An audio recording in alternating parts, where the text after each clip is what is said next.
Nesta videoaula, nós vamos iniciar um estudo sobre memórias do tipo Static RAM. E para isso nós vamos utilizar uma folha de especificações da Samsung sobre a família KM62256C. São memórias do tipo CMOS, do tipo Static RAM, 32K por 8. Né? E essa apostila então está disponível aí no link abaixo, é só você ver nos comentários e você vai encontrar o link para ela, tá ok? Então vamos seguir em frente aqui. Algumas informações importantes e algumas anotações que você vai encontrar nessa apostila, né? Destacando alguns pontos importantes para que você estude memórias do tipo Static RAM. Então a primeira coisa é a 62256, é uma memória semicondutora de acesso direto, estática e assíncrona.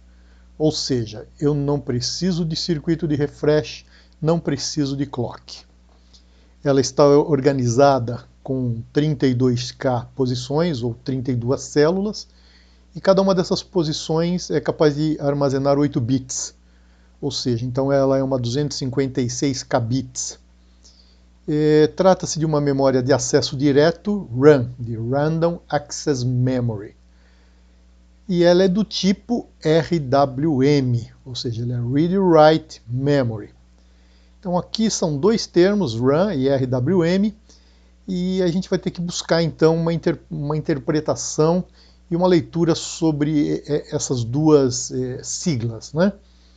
Então vamos pegar aqui o livro do professor Touch, página 708, ele explica o seguinte, eu vou ler ipsis literis. Lembre-se que o termo RAM significa memória de acesso direto, Random Access Memory. Ou seja, qualquer endereço de memória possui a mesma facilidade de acesso que qualquer outro. Muitos tipos de memória podem ser classificados como tendo acesso direto.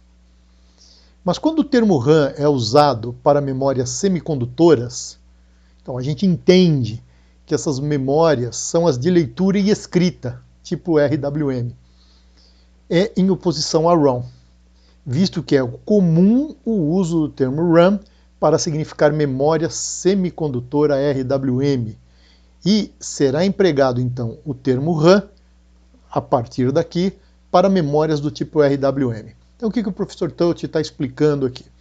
Inicialmente você tem as memórias onde você tem o acesso sequencial, e na sequência memórias em que você tem um acesso aleatório. As memórias de acesso aleatório são mais rápidas, porque eu posso acessar qualquer posição de memória com a mesma, determinando ou gastando o mesmo tempo. Tá? Só que você tem a ROM também com essas características, que ela é Read-Only Memory. Tá? Aí quando surgem as memórias semicondutoras, o termo RAM ganha um novo sentido. E atualmente, né, quando você fala em RAM, você está pensando numa RWM. Então essa é a explicação que o professor Touch dá na página 708, e espero que fique claro essa diferenciação. E se você tiver dúvidas ou se persistir, deixa os seus comentários aí, nós vamos voltar nesse assunto se preciso, tá? Então as memórias RAM basicamente se dividem nas estáticas e nas dinâmicas. As RAMs dinâmicas, elas possuem maiores capacidades de armazenamento e um baixo consumo. As RAMs estáticas, por outro lado, são mais rápidas, dispensam circuitos externos de refresh. Para que os dados se mantenham armazenados numa Dynamic RAM, é necessário, além da alimentação da energia elétrica, pulsos de refresh de tempos em tempos. Ok. Vamos para o próximo ponto que nos interessa sobre as características de uma 62256. Então, elas são organizadas com 32K de 8 bits, a tensão de alimentação de 5 volts, mais ou menos 10%, ou seja, podendo variar de 4,5, 5 até 5,5. Tá? Não é necessário uma fonte simétrica e nem uma fonte com 2 níveis de tensão. A retenção desses dados são obtidas a partir de apenas 2 volts e umas correntes muito baixas, vamos ver na sequência, e essas memórias possuem saídas do tipo 3 estados, ou 3 state, e são compatíveis com os níveis TTL. Então, as entradas e saídas da 62256 são plenamente compatíveis com os níveis TTL, ou seja, VOL, VOH, VIL e VIH, e permitem um interfaceamento direto com as estruturas de barramentos convencionais. Ou seja, embora ela seja do tipo CMOS, né, ela está completamente compatibilizada com os níveis TTL. Então, esse é um aspecto que é necessário cuidado, né, porque ela não tem as mesmas características de circuitos integrados do tipo CMOS. Em termos de características, ela está muito semelhante, está muito próxima, né, do TTL. E quando se fala então de níveis de tensão, ela é perfeitamente compatível. Uma outra característica, né, das memórias da 62256, e nesse caso particularmente na família da Samsung, fabricado pela Samsung, né, nós temos do tipo DIP, Dual in Package, né, temos o tipo SOP, né, tem dois exemplos aqui, ó, de uma memória então DIP, de uma memória SOP, né, e por que elas são encapsuladas de maneiras diferentes? Porque você tem necessidades diferentes e tem exigências diferentes de projeto. A dissipação de calor que vai acontecer aí, temperatura de operação, blindagem contra interferência eletromagnética, e quanto à sua montagem, se ela vai ser do tipo Through-Hole ou Surface Mount Technology, as suas velocidades, consumo de corrente, então são muitas características e por isso você tem encapsulamentos e tem ofertas, né, pela Samsung, por exemplo, de mais de 20 modelos. Então, na figura 3 aqui são apresentados o encapsulamento do tipo DIP e particularmente as suas dimensões, né? Quais são as dimensões que estão envolvidas. E aqui também cabe um parêntese, então se você quiser conhecer mais sobre encapsulamentos, clica nesse link e dá uma lidinha lá. Eu creio que vale a pena investir um tempo estudando sobre encapsulamento. Uma outra informação que eu creio que é relevante, né? Quando você compra uma memória da Samsung, ela vem com um código de identificação e esse código então pode ser interpretado, né, a partir desta figura 4 que apresenta então o que cada um desses segmentos significa em termos de especificações técnicas dessa memória, né? E eu chamo a atenção então aqui quando você fala em 62256, né, que esse 256 é 256 kbits. Ok. Então, quando a gente está falando de kbits, o Sistema Internacional de Unidades faz uma ressalva, né, que é importante também a gente saber. Então, que ressalva é essa? O Sistema Internacional de Medidas, né, Sistema Internacional de Unidades, informa a seguinte, te dá a seguinte ressalva. Os prefixos do Sistema Internacional de Unidades referem-se estritamente às potências de base 10. Os prefixos para indicar potências na base 2 devem seguir as recomendações do Bureau Internacional de Pesos e Medidas, tá? E eu também vou deixar aqui embaixo o link para você acessar esse documento e checar essas informações, tá? Mas, resumidamente, as coisas funcionam da seguinte forma. Então, os prefixos do Sistema Internacional não devem ser usados, né, para indicar potências de base 2. Por exemplo, se você escrever 1 kilobit, são 1000 bits e não 1024. Então, aqui tem um conflito, né, segundo o Sistema Internacional de Unidades está salientando e está orientando, né, de que se você tem 1 kbit, você tem 1000 bits e não 1024, né? E se você quiser indicar então os 1024, você tem que usar nomes e símbolos, né, conforme essa tabela 1, né, que está apresentada então pelo Bureau Internacional de Pesos e Medidas de 2019. Então, se você quer dizer que você tem 1024 bits, você tem que escrever KIB, que 2 elevado a 10 é 1024, e você tem que usar este prefixo aqui, tá? Então, novamente, dúvidas, coloca aí nos comentários. Então, sobre uma descrição geral, né, é importante lembrar quem é que fabrica essa KM62256C. Ela é fabricada pela Samsung. Samsung foi criada em 1969. Né? É uma empresa que cresceu, hoje é gigante, ela é sul-coreana. Aqui tem algumas informações extraídas do site da Samsung. Né? E essa 62256 ela é fabricada por uma tecnologia chamada CMOS. Então essa família suporta várias faixas de temperatura, então é uma família, possui vários tipos de encapsulamento, né? E tudo isso para te dar flexibilidade na hora que você vai realizar um projeto. Né? Ela requer uma baixa tensão e uma pequena corrente para reter os dados nessa memória, né? E o que torna, então, a 62256C uma memória apropriada para operar com uma bateria de backup e oferecer uma memória não volátil. Mais à frente a gente volta nesse assunto e a gente vai estudar um pouquinho mais sobre isso. Então, questão de pinagem e diagrama de blocos da 62256, né? Tá uma figura 6 aqui, ela foi extraída, então, da folha de especificações da Samsung de 1997, está na página 2. Então, aqui está a pinagem, a identificação de cada um dos seus pinos, né? Então, de A0 até A14 são 15 bits de endereçamento, e esse barramento é unidirecional de entrada, né? É endereçamento, address input. Você tem de I/O1 até I/O8, é um barramento bidirecional de entrada e saída de dados, né? É o data input output. WE barra faz parte do barramento de controle, é unidirecional, só entra essa informação, ela é de controle, né? A CS é um chip select barra, também está no barramento de controle, é unidirecional também. A OE também é outro sinal do barramento de controle, né? Ele também é unidirecional e destina-se a habilitar a saída, Output Enable Input, né? E esse sinal é barrado. VCC e VSS, então aí está apresentada a pinagem da 62256. Na próxima figura a gente encontra então o que? É um diagrama de blocos, né? De como é que essa matriz de armazenamento está montada. Ou seja, para que você acesse uma célula dessa matriz, você precisa entrar com endereços.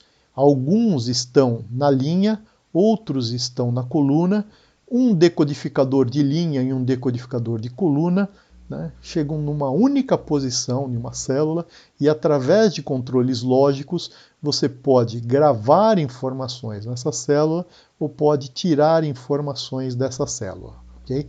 Então está aqui uma matriz, né, formada por uma matriz de 512 linhas, 64 colunas, com 8 bits em cada uma dessas células. O barramento de controle também é interessante a gente atentar a algumas informações, né? Então, na figura 8 são apresentados aqui os sinais do barramento de controle. Então, aparece aqui o chip select barra, o output enable barra e o write enable também barrado. E observe que CS tem precedência sobre os outros dois sinais do barramento de controle. Ou seja, se CS estiver em high, ou seja, VOH, né, não é possível, né, você executar nenhuma tarefa nesta memória. Ela está em standby, ou seja, OE e WE podem assumir qualquer valor que não interferem nessa situação de standby, ou seja, Chip Select Enable tem precedência sobre os demais sinais de controle, ou seja, se CS estiver em high, não interessa, não me importa, é irrelevante o valor de OE e é irrelevante o valor de WE. Tá? Essa informação também está na página 3. E uma outra questão interessante aqui, né, é sobre você ter saídas na tri-state. Né?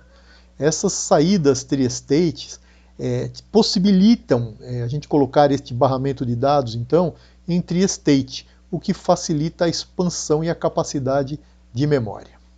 Então, aqui estão informações que você deve também se deter na leitura. Nós vamos passar por aqui, porque eu não reputo isso como de valor fundamental para começar a entender as memórias. Tá? Agora sim, ciclos de leitura e escrita de uma memória genérica. Né? Então, normalmente você encontra aqui, ó, 3 modos de escrita, né, numa memória genérica, né? E aqui, qual é o procedimento? Como é que você faz para escrever nessa memória e como é que você faz para ler nesta memória de forma genérica? O modo standby, né, a gente já viu lá numa das figuras, quando o chip select estiver no nível alto, a memória apenas retém dados, o barramento de dados está em tri-state e todas as entradas são ignoradas. Uma outra informação importante, toda folha de especificação, todo o datasheet, traz o seu diagrama de tempos. Né? E o que é o diagrama de tempos? É uma representação de sinais de interesse no domínio do tempo. Então, se eu preciso de informações de como esses sinais se relacionam, de quais são, em que tempos, em que momentos você deve acionar determinados sinais de controle, quanto tempo você tem que esperar para obter uma informação que você deseja da memória, tudo isso eu consigo ler num diagrama de tempos. Então é uma das ferramentas mais importantes, né, dentro de um datasheet, dentro de uma folha de especificações, é você ir direto para o diagrama de tempos, tá, ok? O diagrama de tempos, ele te permite entender a memória muito rapidamente. Então, agora, não falando mais de uma memória genérica, falando sobre ciclos de leitura e escrita especificamente da KM62256C da Samsung, né? Essa folha de especificações ou datasheet, né, na página 6, apresenta 2 possíveis ciclos de leitura. Né? E a figura 13, então, começa a me apresentar esse diagrama. Né? E esse diagrama, então, vamos nos deter um pouquinho aqui nessa figura 13, e ela mostra um diagrama de tempos, então, do ciclo de leitura controlada pelo endereçamento.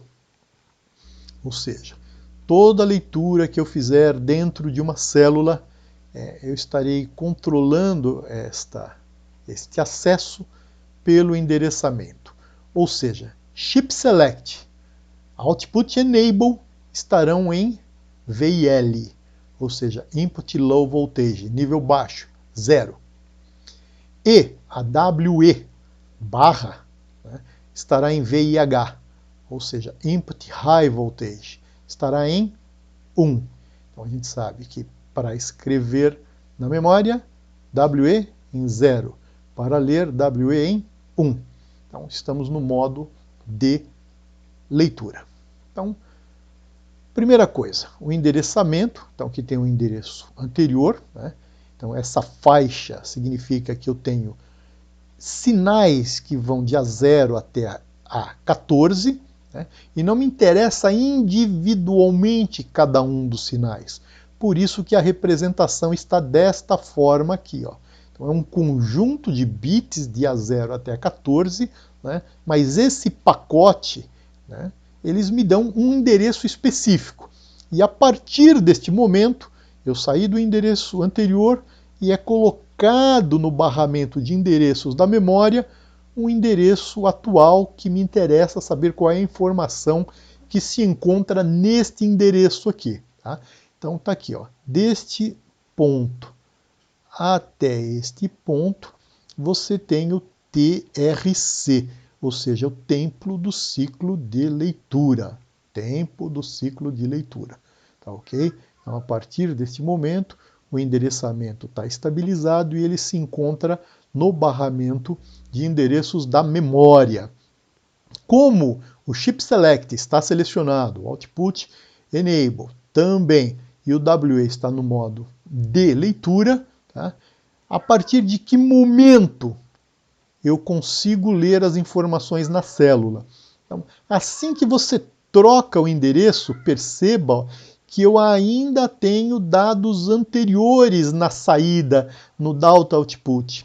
Ou seja, no meu barramento de I/O, no meu barramento de dados, embora eu já tenha trocado o endereço, os dados ainda não trocaram. Eles permanecem por um tempo. Por isso que é chamado tempo de hold das saídas. Tá? O endereço mudou, mas o dado de saída ainda não. Então eu preciso esperar o tempo de acesso ao endereço, que é o TAA, e a partir desta espera, ou seja, eu tenho que aguardar. Você faz o endereçamento, aguarda este tempo, e a partir deste tempo você obtém os dados válidos, ou seja, de I/O 1 até I/O 8. Esses dados agora estão disponíveis para a leitura. Ok? Então veja a importância do diagrama de tempos para você entender o funcionamento de uma memória.